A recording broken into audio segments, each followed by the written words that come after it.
tonight's big stories, the United States Coast Guard commits to deploying more resources to the West Philippine Sea to assist the Philippines, while ASEAN Coast Guard leaders gather for a security forum on Samal Island, Davao del Norte. After today's executive session, Senator Risa Hontiveros says they're even more convinced that not only is Mayor Alice Go involved in POGO operations, but that she's also not a real Filipino citizen. And on the economy, inflation accelerates for a fourth straight month in May to 3.9%, sparked by faster price increases in electricity, water, housing, and fuel. Good evening, welcome to the show. I'm Regina Lay. I'm Gretchen Ho. And I'm Shawn Yao. The United States Coast Guard has promised to send more assets to the West Philippine Sea to support Manila in upholding sovereign rights in its exclusive economic zone. This comes after the Philippines asked its Japanese and American counterparts to boost their presence in the area amid what is deemed as a forthcoming threat from China. Meanwhile, ASEAN Coast Guard leaders met starting today for a 3-day maritime law enforcement forum in Davao City. Bril Montalvo with tonight's big story. Expect more assets from the United States to cover the West Philippine Sea. The U.S. Coast Guard or USCG has promised to deploy its ship to the area to support the Philippines in upholding its sovereign rights in disputed waters. According to the Philippine Coast Guard, the Americans will deploy their North Pacific Coast Guard. PCG Admiral Ronnie Hill Gavan had asked for greater deployment in the vast ocean to address imminent threats, particularly after China laid down new regulations which includes arresting foreigners that it deems trespassing. This proposal was made not only to the USCG but also to the Japan Coast Guard during last week's Shangri-La Dialogue in Singapore. The PCG, JCG, and USCG have since agreed to pursue capacity-building initiatives to strengthen their people-to-people relationship, better synchronize Coast Guard doctrines on the grounds, and develop trust with each other. Along with this, ASEAN Coast Guard leaders gathered earlier today to discuss security issues concerning their respective maritime territories at the ASEAN Forum held on Samal Island, Davao del Norte. The forum is meant to address safety and security issues in the disputed territories of the West Philippine Sea. During the press conference, Gavan said that the objectives of the gathering is to promote a safe, open, and secure global maritime domain. He emphasized that their duty is to save lives and protect the ships navigating the seas. In response to the recent issue where China accused Filipino troops of pointing guns at them, Gavan had this to say. So we use our firearms only to protect ourselves and in certain cases to effect compliance to rules. But for most it is to protect ourselves. Those are more self-defense tools. And foremost, we are a humanitarian service, so we don't hurt anyone. Solicitor General Menardo Guevara was also there. He said the country's current policy aims to ease the escalating tensions between China and the Philippines over the disputed territory in the West Philippine Sea. The government has always adopted the policy of trying to de-escalate this tension by all available diplomatic means. Guevara also emphasized that the government is prepared to seek alternative solutions outside of diplomacy to prevent the situation from escalating into conflict. We do not foreclose the possibility that if this situation worsens, and we do not get the result that we desire, then we will have to explore other options than diplomatic. So for now, we are not making any public announcements as to what these options are. For News 5, Bril Montalvo, We Are One News. Okay, let's get more details on this and insights on this with our first guest tonight. We have maritime security expert Ray Powell. Ray is the Director of Sea Light at Stanford University's Gordon Knott Center for National Security Innovation and is normally based in California, but we have the privilege of having him in studio tonight. Thanks for being here, Ray. Good evening. Braving the traffic in Manila. Well, yeah, it actually took us longer to get here than I expected. Well, it was a very rainy day, It so was. you have to excuse that. You came from the Shangri-La Dialogue. I did, yes. Yeah, I was there last week. Okay, I wanted to start from a bird's eye view. There's lots to talk about with you. And that is that, first of all, Sea Light, for those who don't know, Yeah. is part of, as I just said, is part of the Gordon Knott Center for National Security Innovation at Stanford University. Yep. And what you do is you do monitor maritime activity in this region. Yes. What has the data told you about China's strategy and actions of late in the disputed waters, particularly Second Thomas Shoal, where a lot of the run-ins have happened? Yeah. What is it telling you? It tells me that, first of all, it's escalating, and second, it is moving closer to the Philippines. So escalating what we see around Scarborough Shoal now, what we see around Ayungin Shoal, what we see, and now, as I say, it's moving eastward, it's moving closer to Sabina Shoal. So now there is much more Chinese activity at Sabina Shoal than before. So I think at this point, what we can say is that China still believes that its best course of action is to try to escalate the Philippines off of its stance. When you say more activity, are we also talking more presence here? Yes. Okay. Yeah. More boats. Yes. Both from the More- PLA more- Navy, both from the Chinese Coast Guard, and as well as militia All vessels. of the above. All of the Yes. And when you say there's more activity, can you put into perspective, like how many exactly, how much of an increase, and when did you note, because these are all satellite images, Yeah. and that's how you're monitoring these ships.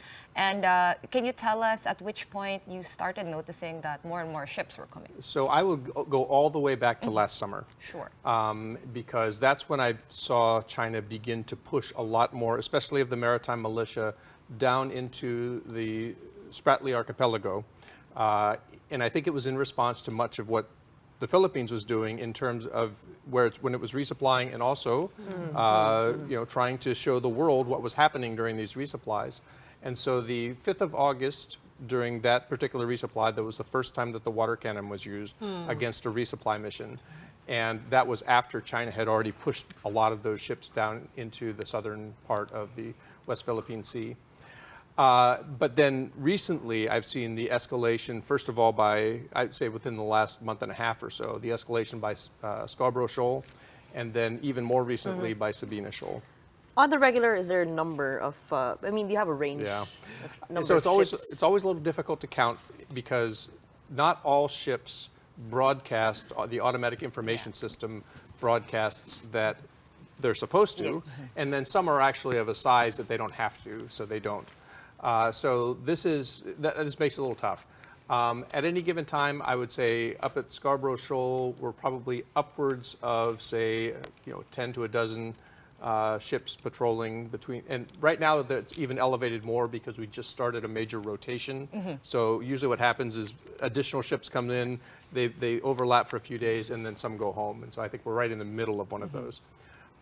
Sabina Shoal is an interesting case because traditionally China has posted numbers of what we call rafted vessels. So they tie themselves together, and these vessels are they're fishing boats, they never fish. They receive subsidies from the government of China to just stay in the Spratly Archipelago. They're called fuel subsidies, but if you don't go anywhere, you don't use fuel. Can you also monitor that, the activities? You need satellites for that, satellite imagery. So yes, but you have to sort of get them at the right time, and you have to get the right Daytime, kind of course. conditions. But again, this does not include the ones that are dark. So the ones that are dark you can get overhead. So in other words, the picture doesn't lie. But if they're dark, you can't get them moving around broadcasting the AIS. You can't systems. track Again, Around the their Ayungin. path. Around the Ayungin, how many? that varies. So I think the last that I saw, there were maybe half a dozen that were on AIS. But Chinese Maritime Militia or Coast Guard? Or Navy? both. Mostly I see the militia. Many of the Coast Guard run dark. But a couple of days ago, that surged to, I would say, more like 15 to 18 of the militia because China believed that the Philippines was about to try a resupply mission. They were trying to stop it. They seem to have believed that incorrectly. So now some of those have gone back How again. do you know this part? How do you know that that's what they're thinking? Because so they have mouthpieces on the internet that speculate. And so for one of these is called the South China Sea Probing Initiative. It's a think tank out of China. And they will put out messages, and they actually did put out a message saying, it seems that the Philippines is preparing to make a resupply mission. Okay. But I saw no Philippine Coast Guard ships moving. I saw nothing moving. And so nothing ever occurred that they seemed to be prepared for. So it seems that they were wrong. So they had some information, but not enough information. When did you start tracking all of these movements? In what year? It was late 2022 that I started. It was early 2023 when I started making some of my findings public. And interestingly, it was right about the same time that the Philippine government decided to begin publicizing what was happening. So, AKA the transparency initiative of Yes. the government, Yes. posting videos, taking journalists Yes. on board, etc., Yes. including Gretchen, of course. But let me just bring it a little bit towards Sabina Shoal. As we know, there have been all these activities out there, and the last one, the Coast Guard noticed crushed corals Yes. over at the Sabina Shoal. Have you noted any sort of increased movement around that shoal that could kind of give credence to what the PCG and marine biologists suspect that it could have been dumped? Because right now they're not sure. It could have been global warming and a host of other natural things. right. So, no. The short answer is no.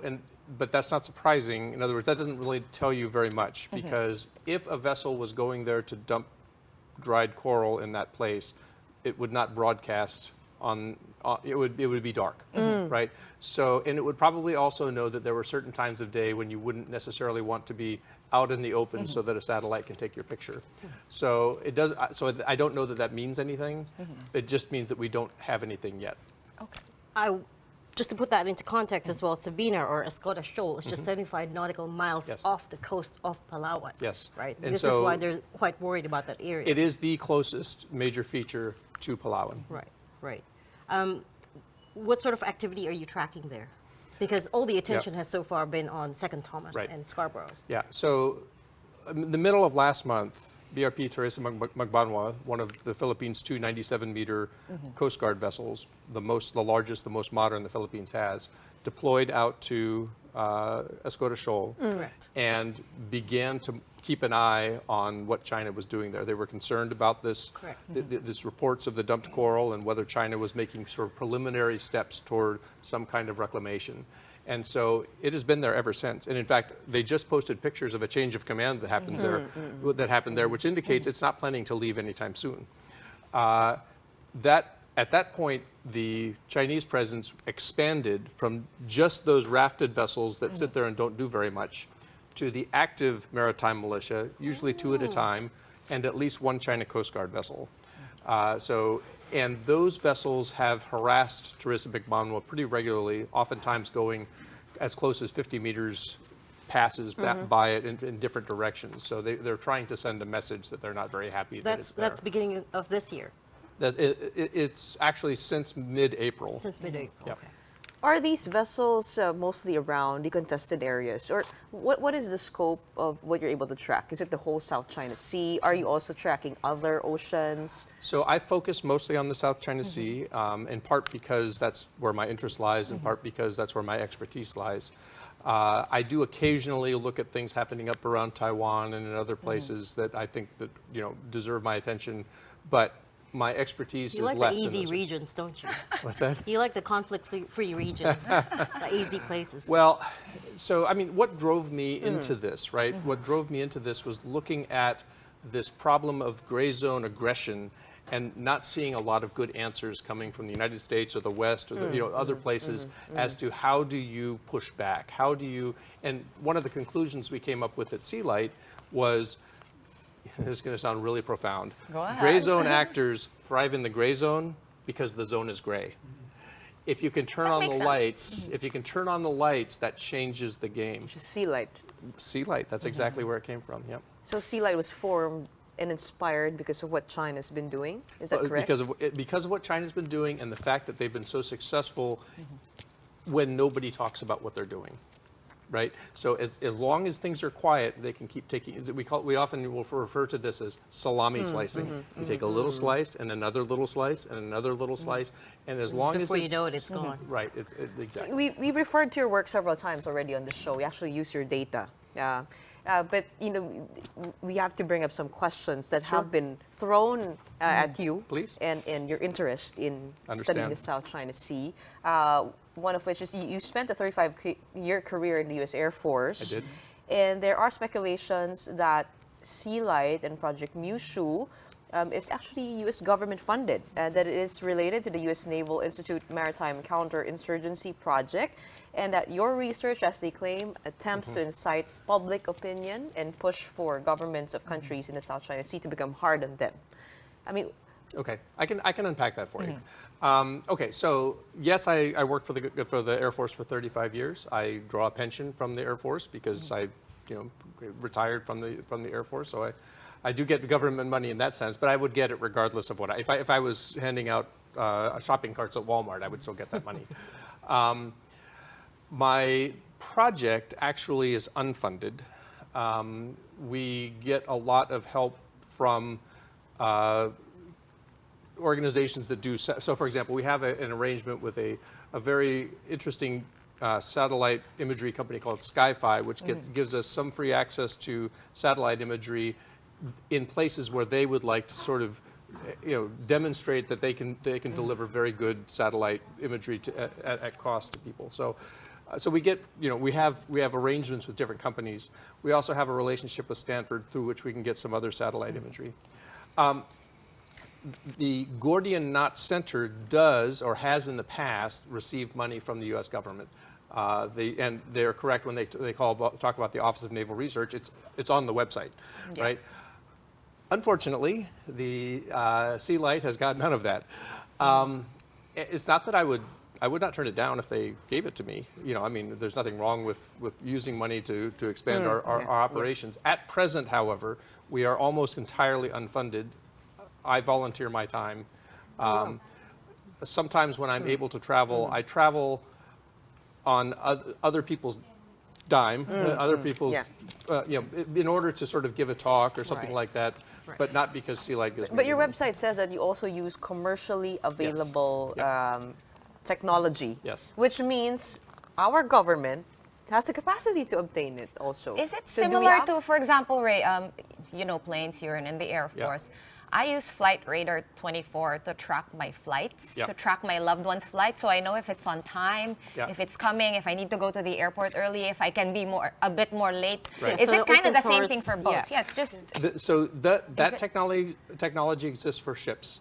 Not everybody can get it, and some people who can get, what's that? You can pay for it? You can pay for it. Right now we have an arrangement that allows us to have some of it in a cost-deferred status. So, the company that we're working with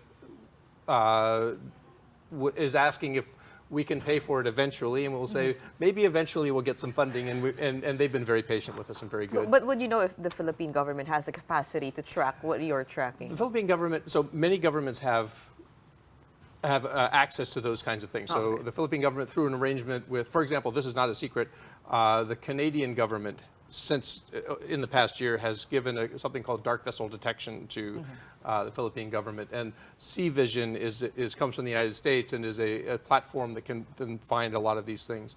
And it doesn't mean that I'm the only one that has it.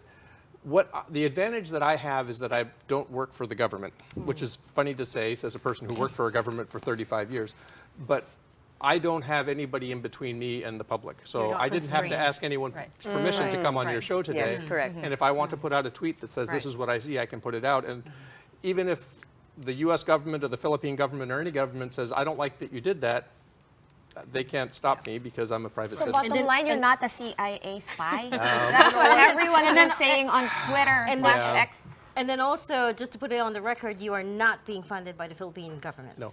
Okay. Not a cent. Nor the Coast Guard, nor any Nope. Philippine But military. you are assets. married to a Filipino. I am. I am. So in that sense, So yes, giving so away I do secrets take here. orders from a Filipina. So in that sense, you are kind of under.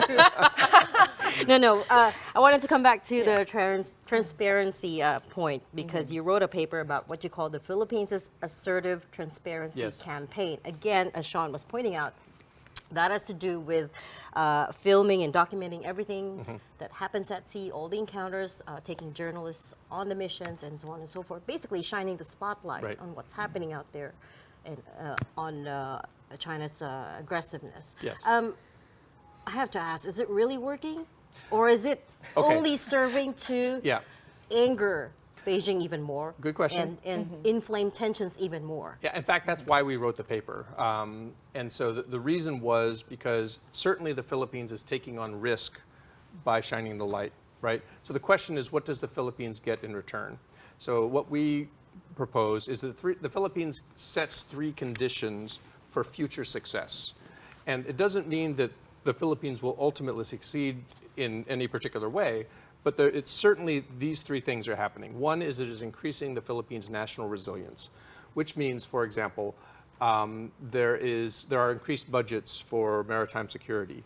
There is increased public awareness. We now see investigations going on in the Senate of various activities that may not have got attention before. There is this entire civilian convoy that goes out is evidence of this national resilience, because you have to have that in a democracy if you're going to have any way to push back. Second is international support, undeniable at this point. I mean, I just came from Shangri-La. The keynote speaker at the largest, most important national security conference in the entire Asia Pacific, maybe the world, was Ferdinand Marcos. That doesn't happen in a vacuum. They didn't just look out and say it's the Philippines' turn. They chose him because the Philippines has made such a difference.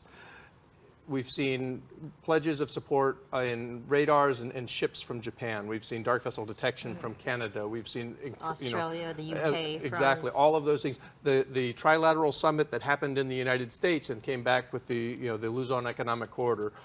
All of these things didn't happen just because one day everybody woke up and says, Philippines are nice people, we should give them things. Right. People say, this is in our security interests to support the Philippines at this point. So all of this is to say that it's not just taking on risk. Now, the third thing, of course, is it's increasing the reputational cost on China. So far, China has seemed pretty willing to put up with that and has, as we said, has escalated in many ways. So the jury is still out on the final result of all this. What we were simply trying to do in putting out our paper is saying it's not just about taking on risk. It's not just about feeling good about yourself that you're finally pushing back. It's about actually getting some benefits in return. But surely the only benchmark of success that matters is that we avoid war, right? That's not the I only. mean, you talked about coming Yeah. from the Shangri-La dialogue. Yeah. You heard what the Chinese Defense Minister, Admiral Dong Jun, Sure. there was saying. He was all fired up, right? Well, And, and the reason I'm sort of, it's not only about avoiding war. And if you cast things only in terms of peace or war, then you sort of play right into their hands because they're trying to intimidate you by convincing you that the only outcome of this is war, when actually there are myriad outcomes.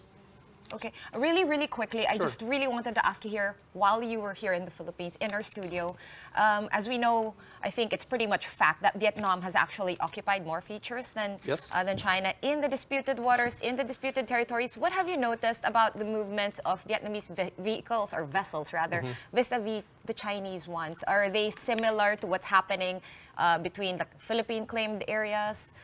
So no, China has not. So, and this goes back many, many years. So the Philippines has a geographical disadvantage in some ways because so many of these features that are close to the surface of the water are in the Philippines EEZ. So while there are a lot of things that happen in and around Vietnam and Malaysia and others, the majority of the conflict or the confrontation happens in the Philippines EEZ. You have this huge fishing ground at Scarborough Shoal. You have this The gas Mischief deposit, Reef. supposedly. Mischief Reef with a major military base in the Philippines EEZ. Exactly. Vietnam doesn't have that. Malaysia doesn't have that. So it's a different kind of problem. So even though Vietnam and Malaysia and Indonesia handle things differently, they don't have as acute a problem with China as the Philippines It's closer does. to us. Nobody else has a blockade of one of their military right. outposts, right? Nobody else has this major fishing ground that is no longer available to their fishermen. So it is a unique problem that the Philippines has.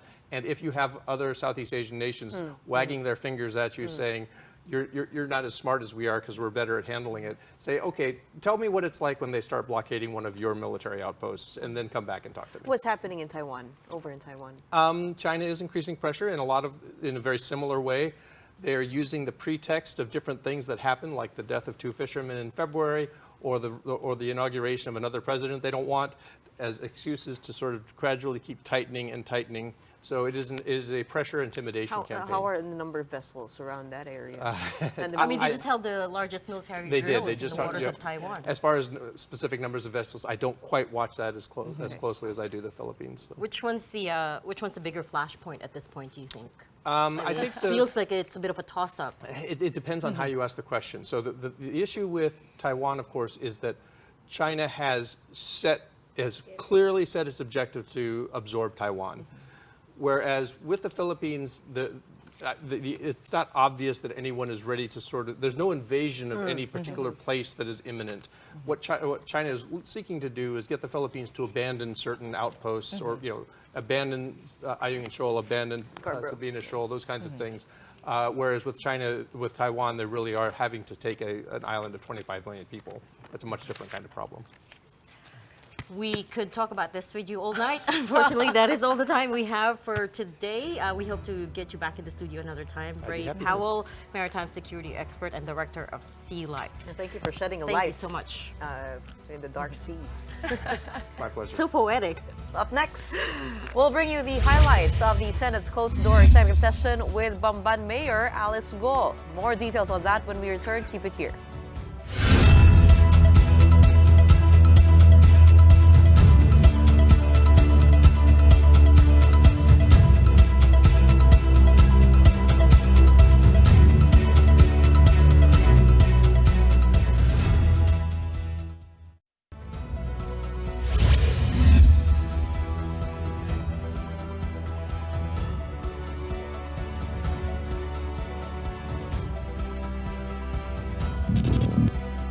Welcome back. You are watching The Big Story here in One News.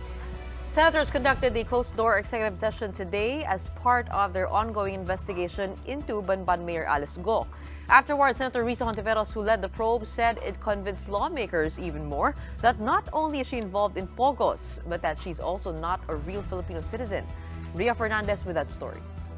Today's executive session at the Senate, which tackled crimes involving POGOs in the country, lasted for 4 hours. Representatives of various agencies attended the session, including from the National Security Council, Presidential Anti-Organized Crime Commission, the Anti-Money Laundering Council or AMLAC, and other security and intelligence service agencies. The session was a closed-door meeting to maintain the confidentiality of the testimonies of invited resource persons. But after the session, Senator Risa Hontiveros, the chairperson of the Senate Committee on Women and Children, said she and other senators became even more convinced that it's time for a nationwide ban on POGOs. Ilang taon na itong problema ang mga POGOs mula pa ng panahon ni Duterte. Ang dami-daming masasamang epektong dinulot, napako yung mga pangako nung simula na na-excite ang iba na magdudulot daw ng economic gains. Di naman nangyari yun. There have been numerous raids and arrests in the past years of POGO operations and the workers involved. Many of them were found to be Chinese nationals who were also involved in other criminal activities. Also tackled at the executive session was the citizenship of Bamban Tarlac Mayor Alice Go and her alleged ties to POGOs in her municipality. Though Senator Hontiveros refused to give more details, she said she and other senators have become more convinced that the mayor is not a true Filipino citizen. Lumalabas ang katotohanan hindi sa bibig ni Mayor Alice Go at hindi lamang sa aming puspusang investigasyon, pati po sa mga parallel investigation ng mga ahensya ng gobyerno. Hontiveros also noted that they are looking into social media reports that Go's father, Angelito Go, has ties to the CCP, or the Chinese Communist Party, the ruling party of China. Because of what's been revealed during the executive session, Ontiveros says she hopes the NSC will recommend to President Marcos the eventual shutdown of POGOs in the country on the basis they're a national security threat. Though there is already a pending measure at the Senate to ban POGOs, Ontiveros says the president can take action now. Mayor Go was not invited to today's executive session, but through her lawyer, the suspended mayor sent a letter to Senator Ontiveros. Here, she again denied accusations that she is a POGO protector. She insisted that she has nothing to do with murder, prostitution, human trafficking, love scam, money laundering, or any cyber crimes. She also said she hasn't stolen anything. Ontiveros said she will instead invite Go in the next public hearing, but before that, she has to meet first the Anti-Money Laundering Council to discuss the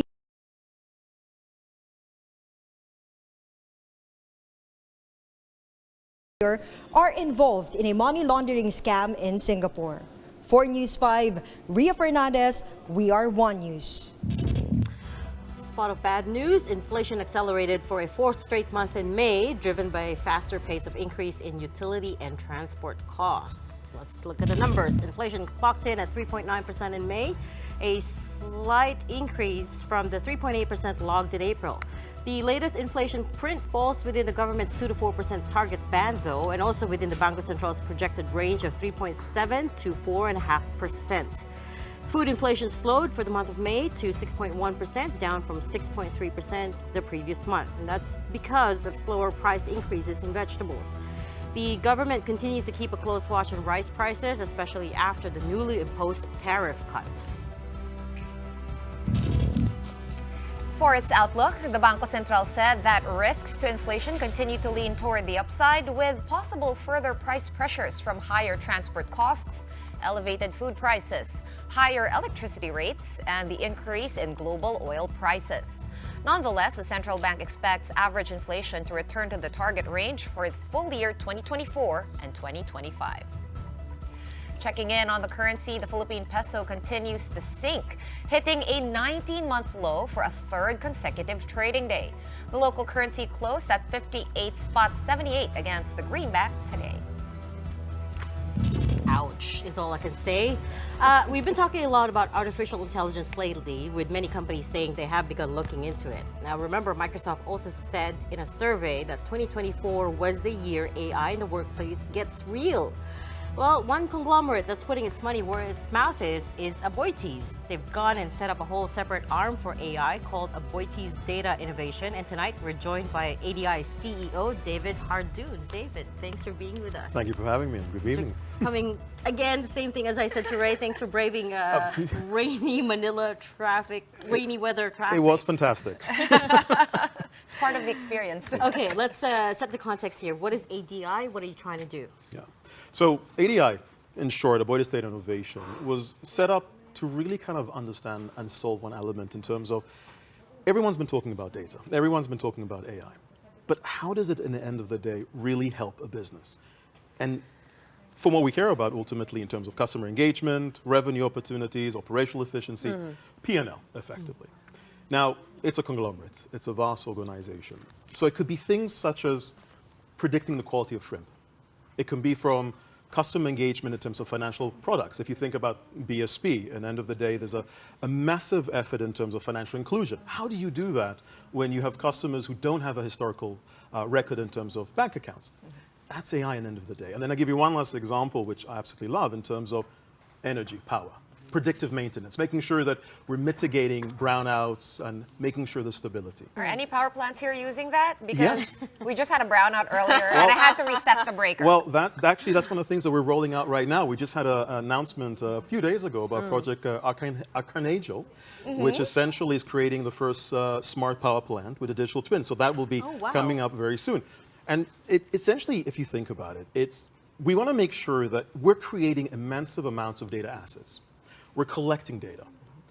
But are we using it? Are we truly putting it into practice where it's relevant? There are many times situations where you don't really need it. But there are plenty of aspects whereby it can make a genuine difference. It can make a astronomical value both as a consumer. I mean, we all have the ability of ordering food at home. Or from a business perspective in terms of how do we create those profits on opportunities, or as I mentioned, those savings. That's why we were created. And for the first 2 years of existence, we have been exclusively focusing on our businesses, validating it for ourselves. And for the last year, we've been going out and demonstrating that other organizations, leveraging our help, of course, can achieve it. And then recently, across Southeast Asia. How expensive is it to integrate? For example, I own a coal power plant. I'm not yet done. I'm still stuck on that example. You own a coal power plant? I don't, but I Damn, wish I girl. did, because I might actually try to make sure that it's operating properly and preventively maintained. If, for example, it's an old plant, maybe from the 80s or whatever, can I still like engage your services? And How does AI come into the picture? yeah, and how can you insert it into like an old mammoth of a factory? So I want to kind of tease that down because, and in fact, that's one of the reasons I still do what I do and I'm fascinated about it, is you'll find that if you ask companies, are you doing AI? I would state that the vast majorities of them would say yes.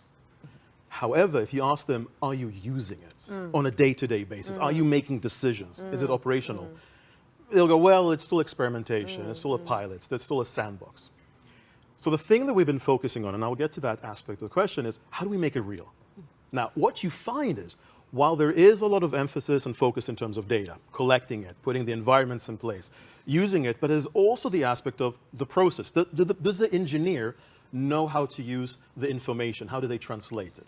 Is there a change in where things need to be done, and so forth? So you need to look at it holistically. Right. Why am I presenting that way is, you, wise woman in my life, my mother, you know, you don't boil the ocean to make a cup of tea. So you don't start and saying, okay, we're going to do that. No, we step by step.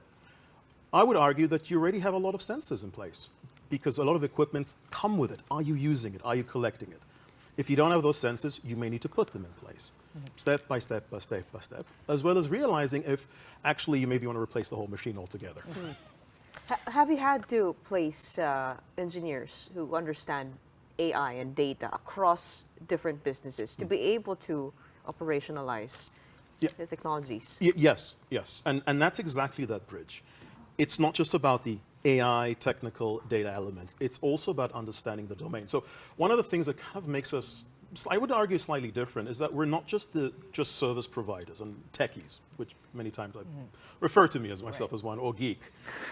We're also operators. So for example, if we're talking about power, we have people on board that have been doing power for 20, 25 years. They will talk about boilers until your ears fall off. Right. I'm an ex-regulator. So when we're thinking about an application of AI in financial crimes, what does that then mean to a fraud investigator? What does it mean from a regulatory perspective? It's bridging those two worlds. And once you do that, you realize two things. It's actually not that complicated. It can be done. It's not that So expensive. it's more of upskilling rather than hiring people from outside? Bingo. It's about, there may be, if you want to accelerate it, you may want to bring one or two or a few more people from outside, but fundamentally it's about upskilling. You talked about validating the concept internally first Yes. within the Aboitiz Group businesses before you roll it out. What lessons did you take away from that? Well, patience. I think that's number one. And also an identification of, think of it as a bit of the recipe. I'll give you a very, very simple example. Especially now with AI, I don't like using the word a hype, but sometimes it can be. You want to jump in, you want to do, you enter conversations, David, how can you use AI? Right. That is the wrong question. However exciting it may be, unless you're a research agency, the question should be, we're trying to reach a broader audience. How can we do that? Well, I'm pretty sure we can actually use AI to achieve that. As I mentioned, finance. We want to be able to onboard and provide credit to customers who are thin file, no file, meaning they have no history. How do we do that? I'm pretty sure we can find AI solutions to a job. So it's the approach in which the engagement. Second one, to the point that you've mentioned of, how do we make sure we're also upskilling the people? Because at the end of the day, they need to use it. We need to make sure it's sustainable. And then finally, the cost. And I was reading something in terms of the Philippines' readiness to do AI. I would actually argue Philippines is more than ready. I can share a bit of stories. I don't know if you remember SAS. It used to be one of the first softwares of data analytics. Yes. Yeah. The very first place that they've actually created relationships with university outside of the US was Philippines. And we're talking about several decades now. So there are a lot of skill sets. But now the question specifically in Philippines is the willingness. Right. We're doing it, others are starting, but what we need more is more willingness to explore and see the possibilities. You're absolutely right. sorry to reference another company, but we just had Microsoft as well as a guest, and they did a whole survey and found that yes, executives are, they're keen, they're looking into it. The vast majority say they're interested in integrating it, but it's a bit slow. Where do you think the reticence is coming from? Is it the cost? Is it just because the technology is so new, people are wait and see mode? Where is this coming from? Or The is that boomers. just Is it coming from the boomers who are still in the C-suite? It could be. Well, I think sometimes, well, perhaps their younger kids and generation are kind of nudging them, like, why are you still doing it like that? Yeah. But I think the renaissance and is really coming from, seeing is believing. And what you're finding now is that there are so many actual cases out there. I mean, when you engage ChatGPT, when you're seeing Sona, when it's actually creating video, doesn't matter how much of a disbeliever you are, you have to go like, this is phenomenal, this is fantastic.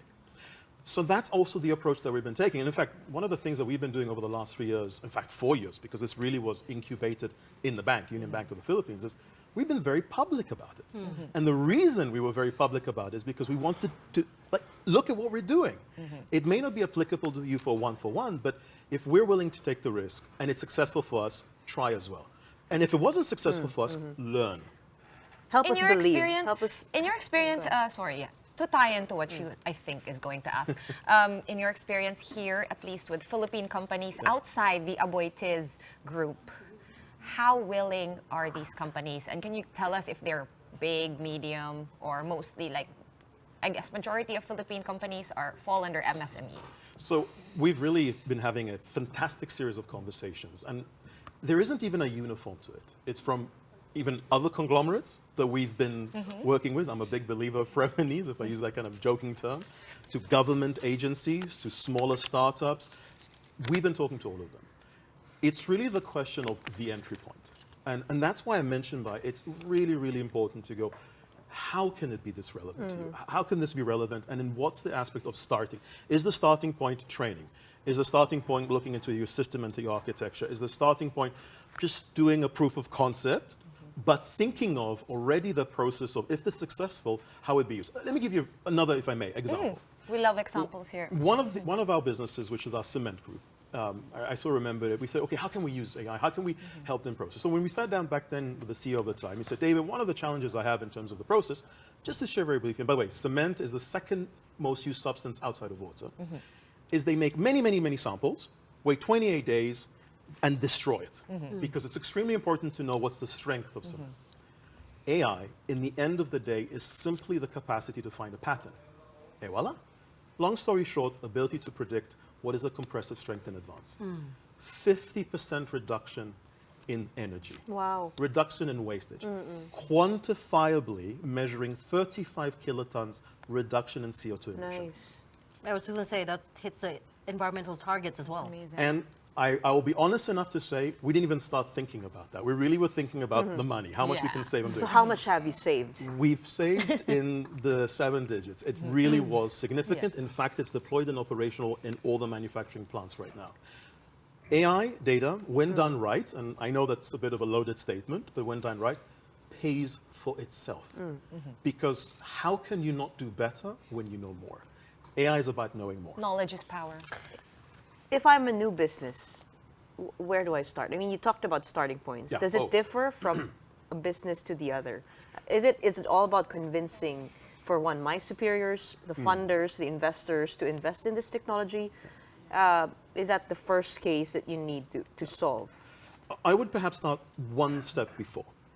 The first step before is, and arguably... The first step is to call David. Right? Yes. David, I need your help.